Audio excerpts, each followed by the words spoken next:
Good morning, ladies and gentlemen. Beautiful Tuesday morning here in Austin, Texas. This is day 121 of the run streak. 11 miles done back here on the track. Got a new approach. From what I just heard, I'm reading this book called The Ultimate Training for the Uphill Athlete. I may be saying it wrong, but I'll get it right the next time I talk about it. It said one thing the last thing I was speaking to before, at the end of my run is sometimes you got to take 2 or 3 steps back to build up your aerobic base to go forward. And so that's what it is, doing a lot of zone 2 training. So here's the funny thing. Initially, I was thinking my zone 2 was anywhere between 120 and 130 just because of my age. But the truth of the matter is I'm not average for my age.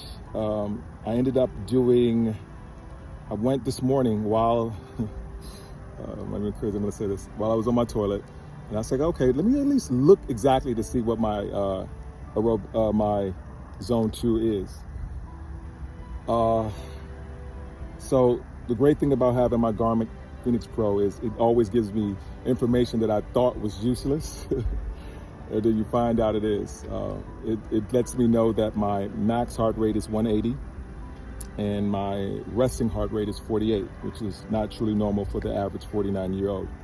And so for the low point of my zone 2, what I do is I subtract the 180 from the 48, and I multiply it by 0.6, and then add my resting heart rate of 48, which gave me 127 for my bottom. And then for my top part of my zone 2, it was 180 minus 48. Then you times that by 0.7, and then add my resting heart rate of 48, and that gave me 140. So I realized that I had been even training most recently way or a bit under my my zone 2, which now I have that corrected. And I could absolutely feel the difference in terms of just going the endurance. These 11 miles, though I feel it a little bit, was really not much. Like, it's not really achy or anything of the sort. So you can teach an old dog new tricks. Just in a really, really, really good space this morning.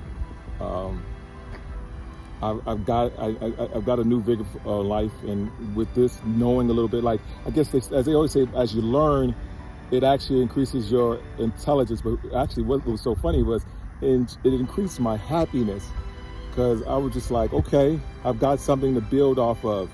Want to truly thank my good friend Mark. Randomly met him in Leadville on Saturday, fellow Chicagoan, and he just gave me some insight that I needed, and that's gonna transform my training. I was talking to my brother Larry this morning. I was telling him how inspired I was by Matt Choi for running his sub 25 marathon, and it inspired me so much. And then another story that my friend Doug was telling me about a friend of his, Nadia, who'd run Leadville 4 times previously and never completed it. And then she completed it this year and did it in 23 hours and 43 minutes. Just amazing. And so I have been afraid going into Leadville.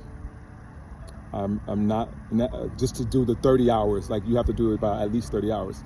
And I'm not only shooting for that 30 hours, I'm shooting for beyond it. And I'm shooting for that 25 hours and that big buckle. And, I got a year training ahead of me. And so I'm not playing around. It's no jokes. As always, be blessed today and every day. Thank you for listening, ladies and gents. Peace.